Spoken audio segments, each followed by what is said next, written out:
Hi students, unit है wave optics, chapter interference of light और सबसे फर्स्ट टॉपिक है principle of superposition of waves.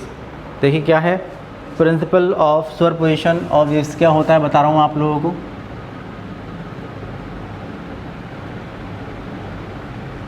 Principle of superposition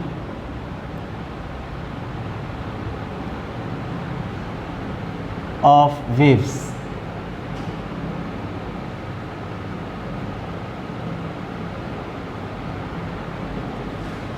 eleventh class की जो basic knowledge है वो आपको होनी चाहिए।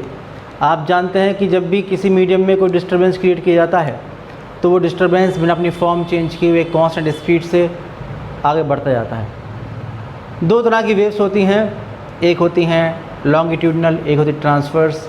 अगर वेव प्रोपगेशन की डायरेक्शन ये है तो मीडियम के पार्टिकल्स ऐसे वाइब्रेट करते हैं और डिस्टर्बेंस पहुंच जाता है आगे, हालांकि मीडियम डिस्प्लेस नहीं होता है। अगर ये है डायरेक्शन प्रोपगेशन ऑफ वेव और पार्टिकल इसके अलॉन्ग वाइब्रेट ना करके इसके परपेंडिकुलर डायरेक्शन में अगर वाइब्रेट कर रहे हैं ऐसे या ऐसे कैसे भी, तो ये होती है ट्रांसवर्स वेव। यहाँ पर भी जो पार्टिकल्स हैं उनके वाइब्रेशंस होते हैं। और पढ़ा था आप लोगों ने कि जो इक्वेशन है सिंपल, हमने एक वेव की equation y = a sin omega t + phi, ये आप लोग पढ़ चुके हैं, ठीक है, या y = a sin omega t, ये आप लोग पढ़ चुके हैं। तो इस तरह से हम लोग किसी भी इंस्टेंट पर जो वाइब्रेशन है पार्टिकल का वो निकाल सकते हैं।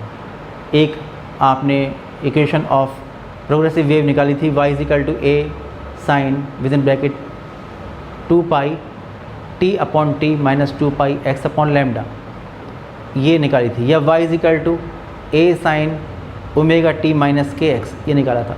कि अगर आपको x पता है, कितने डिस्टेंस पर हम बात कर रहे हैं, तो इंस्टेंट t पर कितना डिस्प्लेसमेंट होगा, पार्टिकल अपनी मीन पोजीशन से कहाँ होगा, ये निकालते थे हम लोग।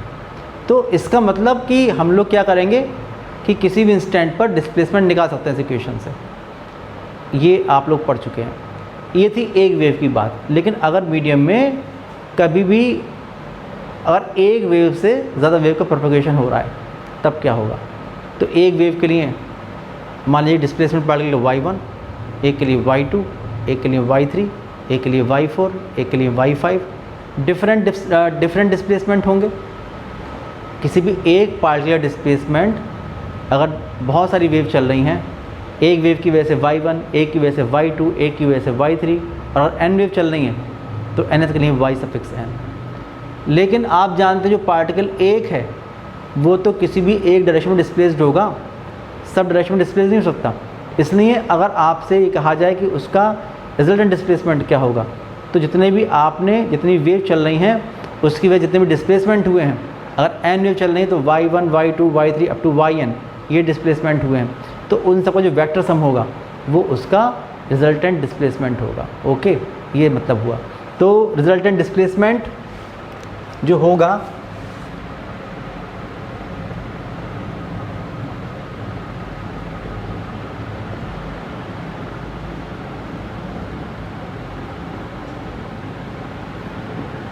ये होगा y = y1 + y2 up to yn। ये वेक्टर समूह का ध्यान रखिएगा।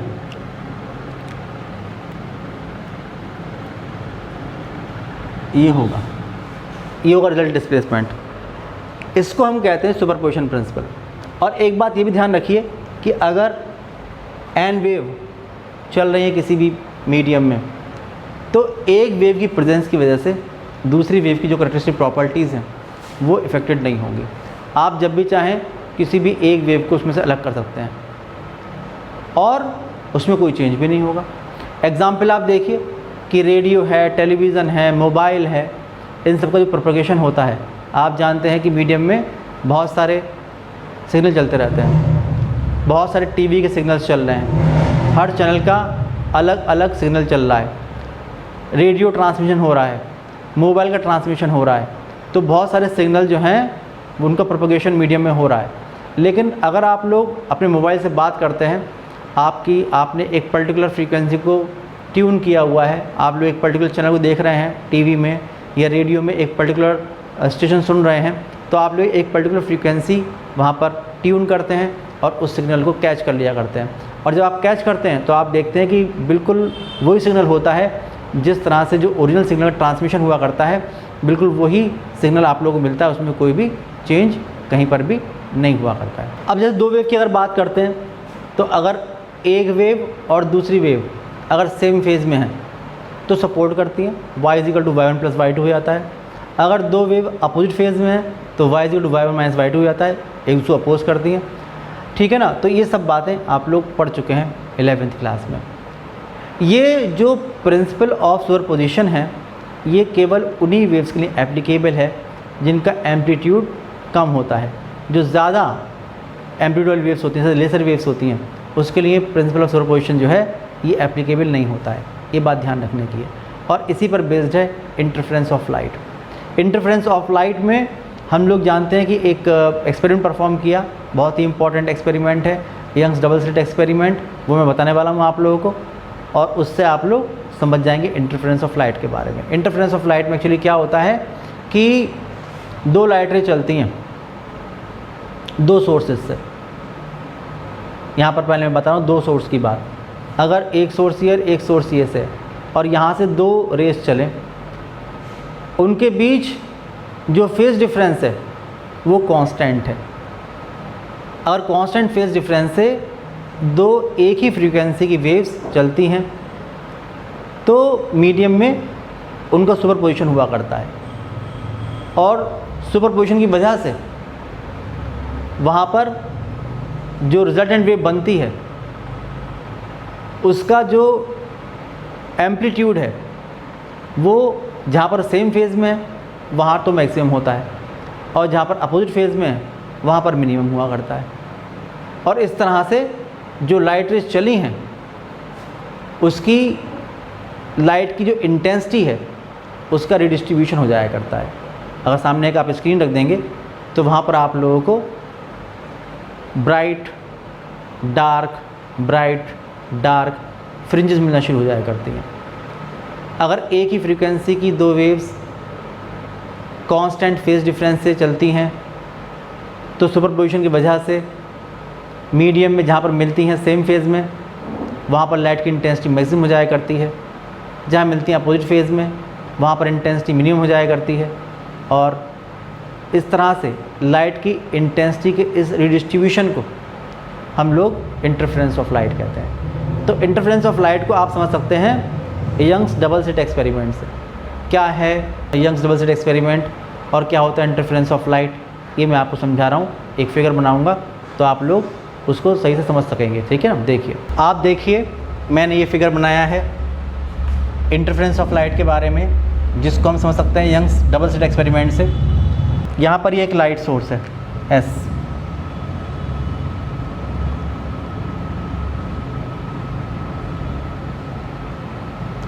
और यहाँ पर एक बहुत ही नैरो स्लिट है S। ये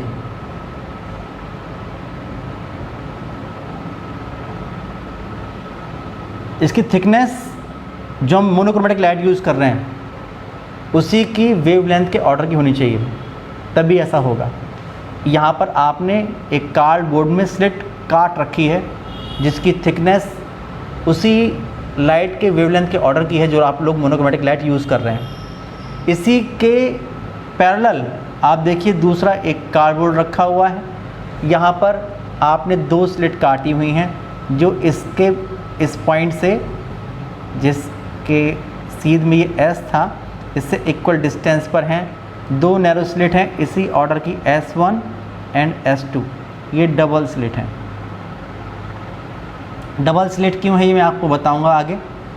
और ये रखिए एक स्क्रीन, यह है एक स्क्रीन। यहाँ पर कोई स्लिट वगैरह नहीं है, ये स्क्रीन है।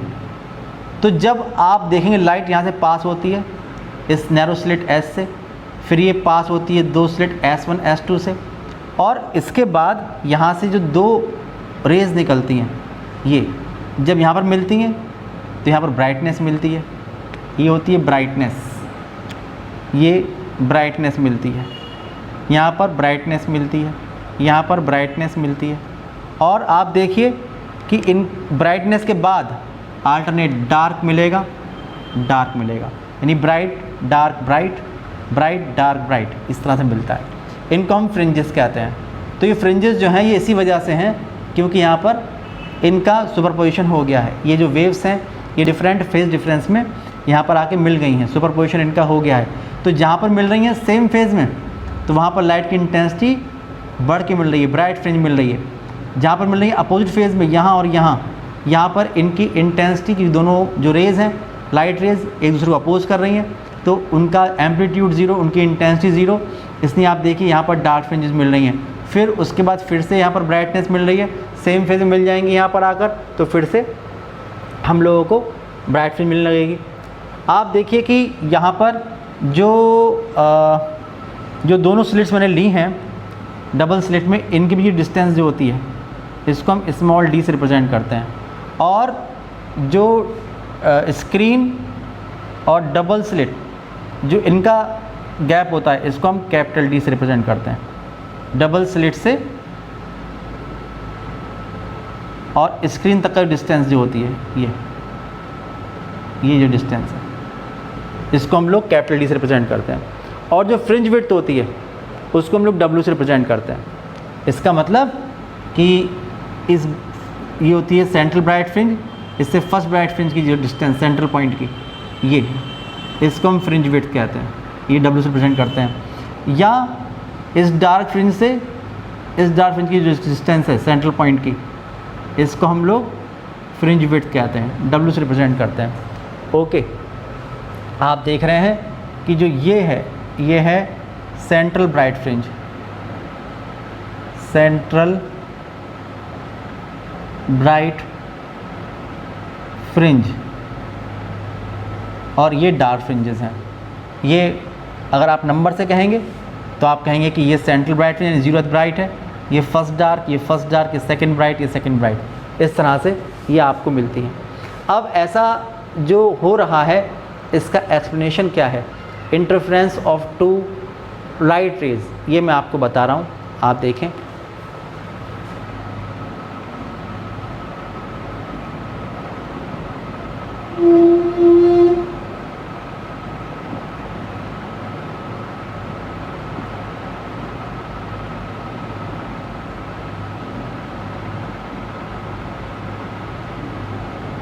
ये फिगर इसके बारे में है। आप देखिए लाइट सोर्स था, तो ये लाइट सोर्स है, ये है लाइट सोर्स। इससे λ/2, लैम्डा 3 λ/2, इस तरह से ये वेव फ्रंट चलता है।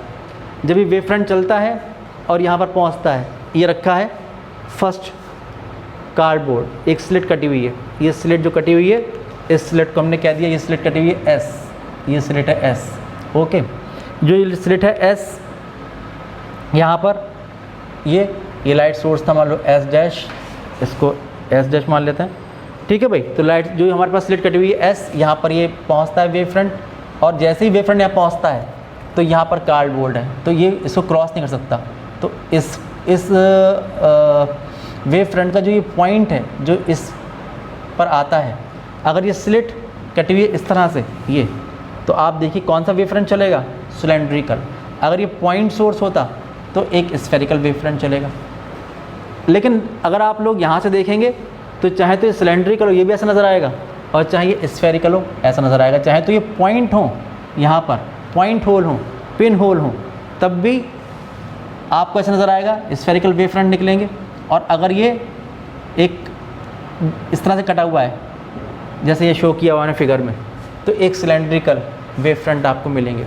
तो आप देखिए जो सिलेंड्रिकल वेव फ्रंट है, यहाँ पर ट्रफ क्रस्ट पढ़े होंगे आप लोगों ने 11th क्लास में।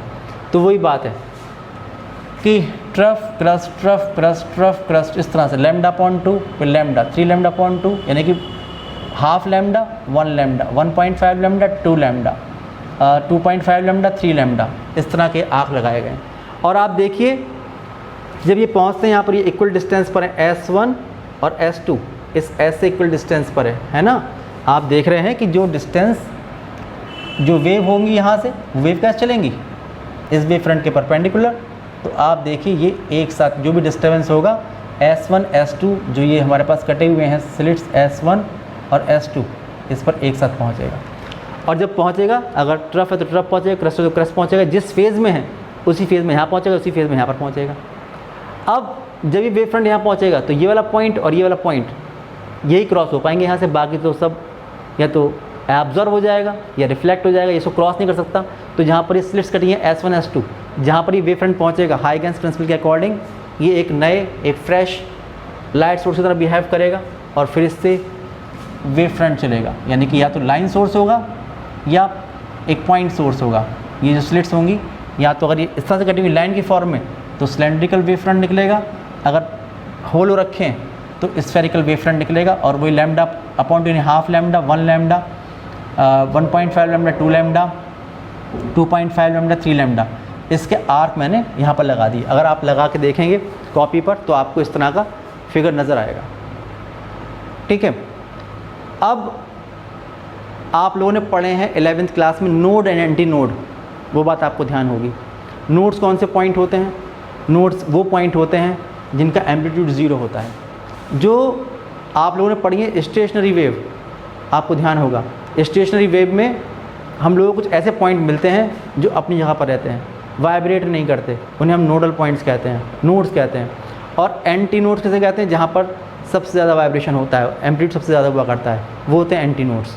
ओके, तो यहाँ पर भी यही बात है। आप देखिए कि जहाँ पर इस तरह से कटिंग होगी, जहाँ पर ये होगा या ये होगा, ट्रफ से ट्रफ या क्रस्ट से क्रस्ट मिलेगा आकर, तो वहाँ पर इंटेंसिटी कैसी होगी?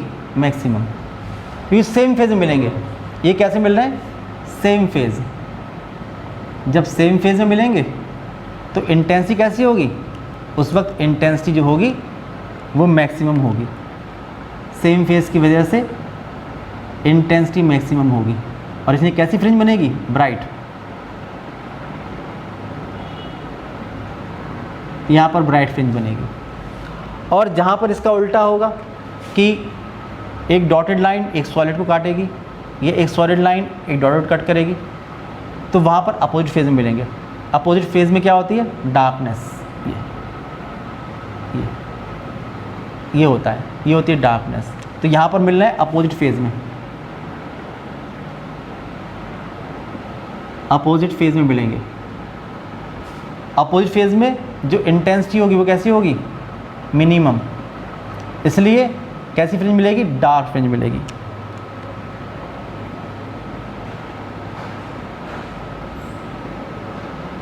ये डार्क फ्रिंज मिलेगी। जो आप देखिए मैंने जो ये स्फीयर बनाया है, ये ब्राइट फ्रिंज को, ब्राइटनेस को रिप्रेजेंट कर रहा है। जो डार्क सर्कल बनाया है मैंने, ये डार्क फ्रिंज को रिप्रेजेंट कर रहा है। जो इसको मिला तो लाइन बढ़ती है आगे, ये लाइन, क्योंकि यहाँ पर इंटेंसिटी कैसी है? मैक्सिमम, इसलिए इसको एंटी नोडल लाइन कहते हैं।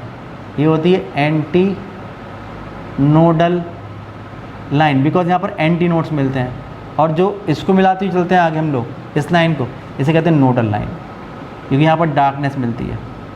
ये होती है नोडल लाइन। ठीक है, अब आप ज़रा यहाँ पर तलाश करें कि कहाँ पर ऐसा हो रहा है, कहाँ पर ऐसा हो रहा है। मैंने बताया कि ये वेव फ्रंट चला, इससे टकराया, यहाँ पर जो ये एक लाइन है, जो पॉइंट है, या तो अगर लाइन है तो एक सिलेंड्रिकल वेव फ्रंट निकलेगा, अगर पॉइंट है तो स्फेरिकल वेव फ्रंट निकलेगा। हाइगेंस प्रिंसिपल के अकॉर्डिंग जो वेव फ्रंट होगा उसका हर पॉइंट एक नए पॉइंट सोर्स की तरह बिहेव करेगा। जब ये पहुँचेंगे S1 S2 पर, तो क्योंकि डिस्टेंस इनकी इससे इक्वल है S से, इसलिए सेम फेज में पहुँचेंगे S1 S2 से। और यहाँ पर जो भी पहुँचेगा, चाहे ट्रफ पहुँचे चाहे क्रस्ट पहुँचे, या जो भी चीज़ पहुँचती है, तो वहाँ ये भी एक नए पॉइंट सोर्स की तरह बिहेव करेगा, और यहाँ से भी वैसे ही वेव फ्रंट निकलेंगे जैसे कि S से निकल रहे थे। और इनका सुपरपोजिशन आप देख रहे हैं इस तरह से होगा। सुपरपोजिशन में देखिए सेम फेज में कहाँ पर होगा और अपोजिट फेज में कहाँ पर होगा। मैंने आपसे कहा कि देखिए यहाँ पर इस तरह से सॉलिड से सॉलिड मिल रहा है, सेम फेज, तो आप ये स्फीयर बन जाएगा। यहाँ पर डॉटेड से डॉटेड स्फीयर बन जाएगा, सॉलिड से सॉलिड स्फीयर बन जाएगा। ये एंटी नोडल लाइन, तो यहाँ पर क्या मिलेगा? ब्राइट फ्रिंज, ब्राइटनेस मिलती है। फिर यहाँ पर आप देखिए एक डॉटेड और एक सॉलिड, तो ये एक डॉटेड एक सॉलिड, ये एक डॉटेड एक सॉलिड, एक डॉटेड एक सॉलिड, तो ये जो लाइन होगी यहाँ क्या मिलेगा, आप देखिए अपोजिट फेज में डार्क फ्रिंज, ये डार्क फ्रिंज। यहाँ पर आप देखिए एक डॉटेड एक सॉलिड अपोजिट फेज में, एक डॉटेड एक सॉलिड अपोजिट फेज में, एक डॉटेड एक सॉलिड अपोजिट फेज में, एक डॉटेड एक सॉलिड अपोजिट फेज में, तो ये जो मिलेगा ये मिलेगी dark fringe because opposite phase में। फिर आप देखिए यहाँ पर सॉलिड सॉलिड स्फीयर बना दिए, डॉटेड से डॉटेड, सॉलिड सॉलिड, तो ये जो मिलेगा ये यहाँ मिलेगी ब्राइटनेस। यहाँ पर आप देखिए डॉटेड से डॉटेड, सॉलिड सॉलिड, डॉटेड से डॉटेड, सॉलिड सॉलिड, ये जो मिलेगी ये यहाँ पर ब्राइटनेस। इस तरह से आप देखिए फिर आगे अगर बढ़ते जाएंगे तो देखिए ये डार्कनेस, ये डार्कनेस, इस तरह से अगर आप चलेंगे तो फिर यहाँ पर डार्क फ्रिंज मिलेगी, ये डार्कनेस। यहाँ पर आप देखिए ये डार्कनेस, ये डार्कनेस, ये डार्कनेस, ये डार्कनेस मिलेगी। तो alternate bright dark, bright dark, bright dark, bright dark, ये मिलेगा। तो जिस जगह पर जो एंटी नोडल लाइन मिल रही है वहाँ ब्राइट फ्रिंज है, ये ब्राइट फ्रिंज है, और बाकी जहाँ नोडल लाइन है वहाँ डार्क फ्रिंज है, ये डार्क फ्रिंज है। तो एक जो पैटर्न मिलता है हम लोगों को फ्रिंजेस का, उसको हम इंटरफेरेंस ऑफ लाइट कहते हैं। आप देखिए नंबर से अगर आप देखेंगे तो इसे कहते हैं सेंट्रल ब्राइट फ्रिंज, ये होती है जीरोथ ब्राइट फ्रिंज हमेशा, ये जीरोथ ब्राइट, ये फर्स्ट ब्राइट, ये फर्स्ट ब्राइट, इसके बाद जो मिलेंगी वो सेकंड ब्राइट होती। डार्क कभी भी ज़ीरो नहीं होती, ब्राइट के बाद जो भी डार्क मिलेगी, जीरो ब्राइट के बाद फर्स्ट डार्क मिलेगी, इधर फर्स्ट डार्क मिलेगी, ये सेकंड डार्क मिलती है यहाँ पर सेकंड डार्क मिलती, इस तरह से नंबरिंग होती है। ओके, इसको आप सेंट्रल ब्राइट फ्रिंज भी कहते हैं, जो कि यहाँ पर हमने शो किया हुआ है। जहाँ पर मैक्सिमम ब्राइटनेस होती है इसको हम कहते हैं कंस्ट्रक्टिव इंटरफेरेंस। ये जो इंटरफेरेंस होता है जहाँ पर इंटेंसिटी बहुत बढ़कर मिलती है, ये होता है कंस्ट्रक्टिव इंटरफेरेंस। और जहाँ पर अपोजिट फेज की वजह से हमें डार्क फ्रिंज मिलती है, डार्कनेस मिलती है, उसे कहते हैं डिस्ट्रक्टिव इंटरफेरेंस। तो ये होता है कंस्ट्रक्टिव इंटरफेरेंस और ये होता है डिस्ट्रक्टिव इंटरफेरेंस।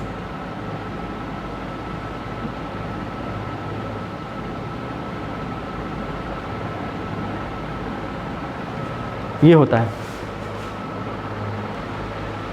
आप फिगर में देखें कि मान लीजिए कि एक सोर्स S1 और S2 से दो वेव्स चल रही हैं हमारे पास, यहाँ पहुँच रही हैं। अब एक सोर्स से जो वेव मिल रही है मुझे, वो मान लीजिए कि ये है, यहाँ ये मिल रही है इस पॉइंट पर, ये मिल रही है इस पॉइंट पर, ये मिल रही है इस पॉइंट पर, ये मिल रही है। एक सी बना दी मैंने सारी। इस पॉइंट पर ये है, इस पॉइंट पर ये है, और इस पॉइंट पर ये है।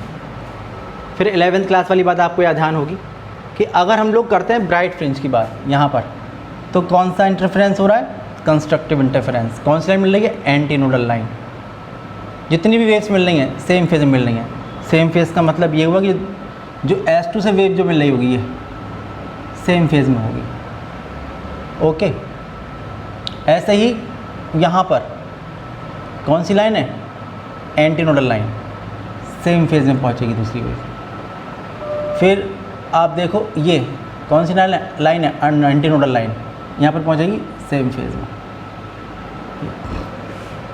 और जहाँ पर डिस्ट्रक्टिव इंटरफेरेंस है, अपोजिट फेज में मिल रही है नोडल लाइन, यहाँ अपोजिट फेज में, यहाँ ये जा रही है ऐसे, तो ये जाएगी ऐसे। यहाँ पर अगर ये S1 वाली वेव ऐसे है तो S2 वाली वेव ऐसे होगी। यहाँ पर अगर S1 वाली वेव ये है तो S2 वाली वेव जो होगी वो ऐसे होगी। ये होगा। अगर यहाँ पर देखिए डार्क फ्रिंज रह गई है, अगर ये S1 वाली लाइन है तो S2 इसके अपोजिट होगी, ये होगी। तो आप देखिए यहाँ पर तो सेम फेज़ में है, जब सेम फेज़ में है तो वो सपोर्ट करेंगे दूसरे को। तो सपोर्ट करने मतलब क्या हुआ कि यहाँ पर और यहाँ पर आप देखेंगे कि आपको बढ़ के मिल जाएगा एम्पलीट्यूड। यहाँ पर क्या होगा, बढ़ के मिल जाएगा एम्पलीट्यूड। यहाँ पर क्या होगा, बढ़ के मिल जाएगा एम्पलीट्यूड। और यहाँ पर अपोजिट फेज़ में तो इससे कैंसिल, इससे कैंसिल, तो क्या मिलेगा, ज़ीरो एम्पलीट्यूड। यहाँ पर अपोजिट में ज़ीरो एम्पलीट्यूड, क्या ज़ीरो एम्पलीट्यूड, अपोजिट फेज़ में ज़ीरो एम्पलीट्यूड। तो इस वजह से जहाँ पर मैक्सिमम एम्पलीट्यूड है वहाँ पर आप देखिए ब्राइट फ्रिंज मिल रही है, जहाँ पर ज़ीरो एम्पलीट्यूड है वहाँ पर डार्क फ्रिंज मिल रही है। तो आप देखिए कि जहाँ पर ब्राइट फ्रिंज है वहाँ पर कंस्ट्रक्टिव इंटरफेरेंस, जहाँ पर डार्क फ्रिंज है वहाँ पर डिस्ट्रक्टिव इंटरफेरेंस। अब आप ये सोचेंगे कि जब यहाँ से चली थी सेम फेज़ में, मैंने शुरू में कह दिया कि सेम फेज़ में पहुँची, जब यहाँ से पहुँची सेम फेज़ में तो यहाँ पर आते आते अपोजिट में क्यों हो गई, यहाँ पर सेम में क्यों हो गई, यहाँ पर अपोजिट क्यों हो गई। बहुत से बच्चे सोचते हैं कि जब फेज़ डिफरेंस ज़ीरो था इनिशियल, जब सेम फेज़ में चली थी तो फेज़ डिफरेंस ज़ीरो था, तो फिर ऐसा क्या हो गया कि अलग अलग पॉइंट पर पहुंचकर जो फेज़ डिफरेंस है वो अलग अलग हो गया। तो इसके लिए मैं आपको याद दिला दूं 11th क्लास वाली बात, फिर से 11th क्लास वाली बात आपको ध्यान दिला दूं कि सेम फेज़ का मतलब ये होता है, या कंस्ट्रक्टिव इंटरफेरेंस मतलब भी वही होता है कि अगर उनके बीच जो एंगल है डेल्टा फाई, अब हम फाई से रिप्रेजेंट कर देते हैं, अगर होता है 0, 2 पाई, 3 पाई एंड सो ऑन, अगर ये होता है फेज़ डिफरेंस तो वो सेम फेज़ में होती हैं। और अगर फेज़ डिफरेंस होता है पाई, 3 पाई, 5 पाई, 7 पाई एंड सो ऑन, तो होती हैं अपोजिट फेज़ में, और उस वक्त डिस्ट्रक्टिव इंटरफेरेंस होता है। ठीक है ना। तो ऐसा क्यों हो रहा है कि हर पॉइंट पर हम लोगों को डिफरेंट इंटेंसिटी मिल रही है, जबकि इनिशियली जो वेव चल रही थी वो चली थी सेम फेज़ में, S1 और S2 पहुंची थी सेम फेज़ में, यहाँ से चली थी सेम फेज़ में। फिर ऐसा क्यों हो रहा है कि स्क्रीन के डिफरेंट पॉइंट पर अलग अलग फेज़ में ये हम लोगों को मिल रही हैं। तो मैं समझाता हूँ, देखिए इस बात को आप लोगों को फिर से। मैं ये फिगर बना रहा हूँ दोबारा से।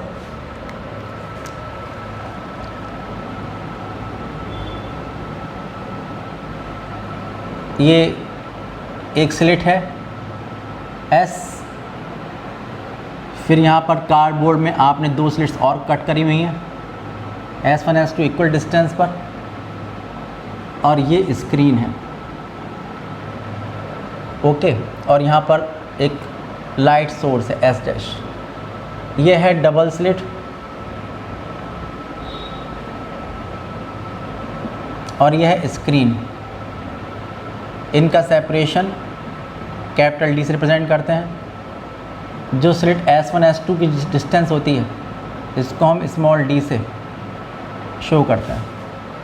ठीक है, यहाँ पर भी मैंने किया हुआ है, ये स्मॉल d और ये कैपिटल D, ये किया हुआ है। अब आप देखिए कि हम लोग पहले पहुँचे O पॉइंट पर, ये पॉइंट O है आपके पास।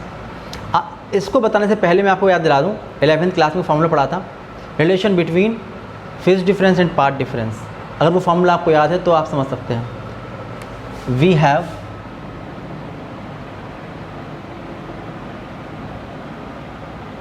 Relation between phase difference phi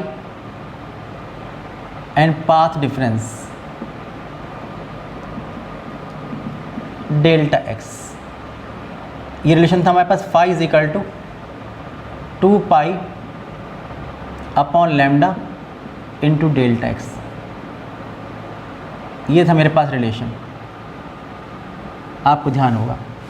अब हम लोग चलते हैं डिफरेंट पॉइंट के लिए। आप देखिए हम बात करते हैं एट O, फिर A B C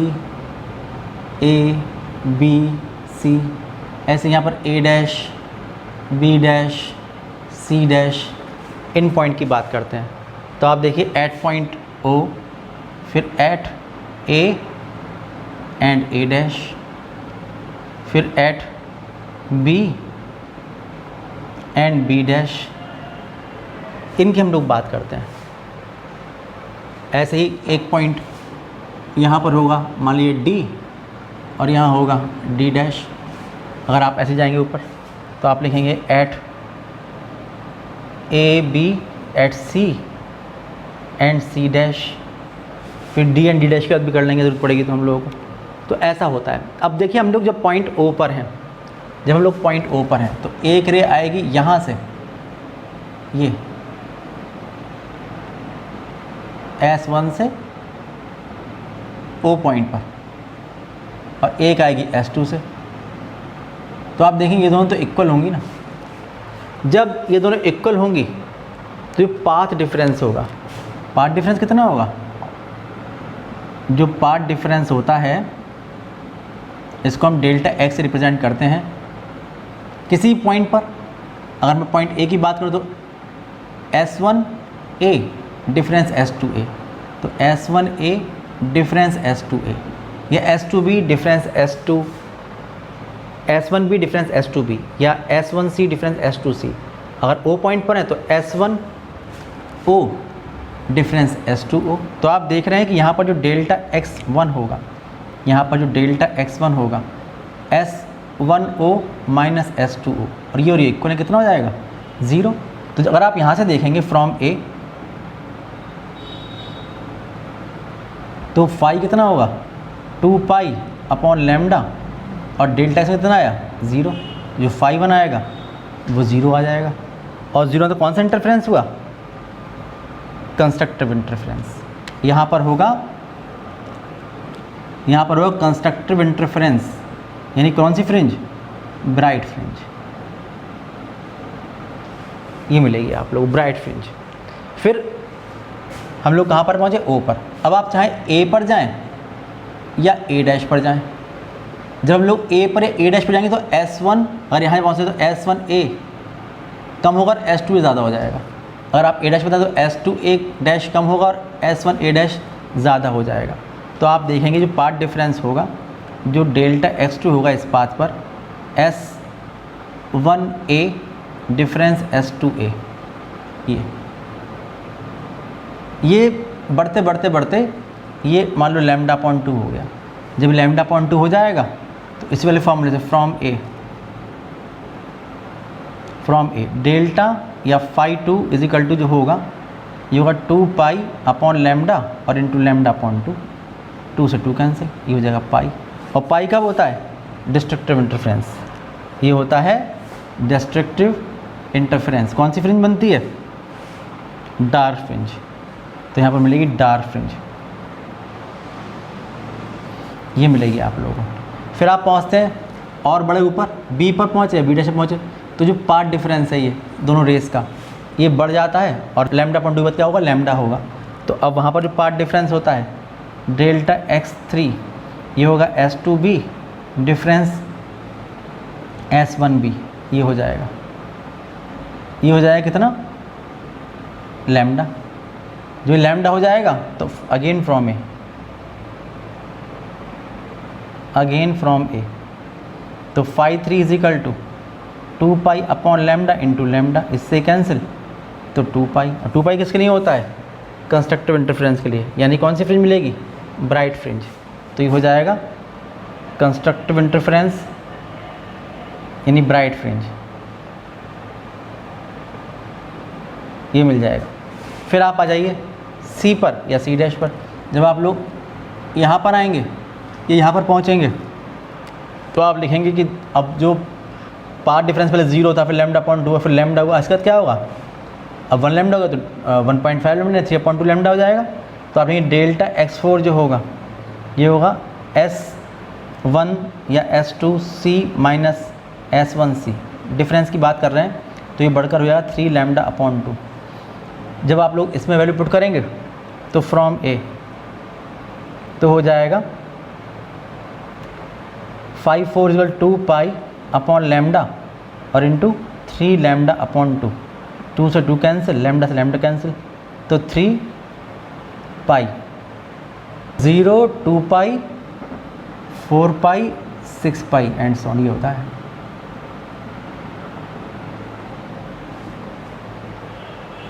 हाँ भाई, तो 3 पाई जाएगा, 3 पाई किसके लिए होता है?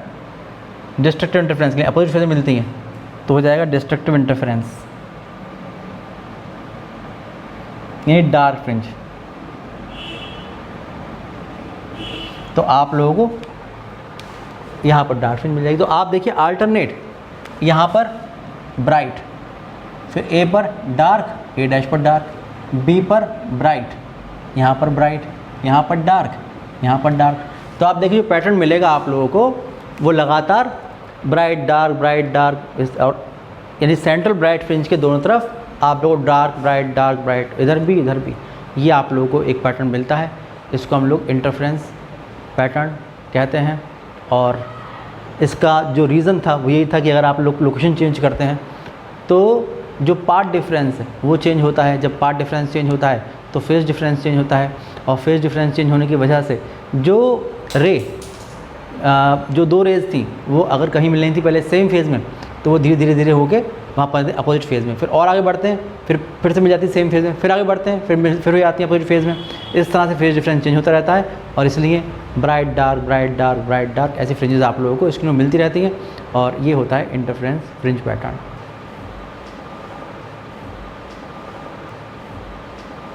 आज के वीडियो में रखते हैं, नेक्स्ट वीडियो में जो इससे आगे की बात है, अभी चलेगा टॉपिक ये, उसके आगे की बात है वो करेंगे। इतनी बात समझिएगा, फिर नेक्स्ट वीडियो देखिएगा तो आप समझ पाएंगे। ठीक है, तब तक के लिए बाय बाय।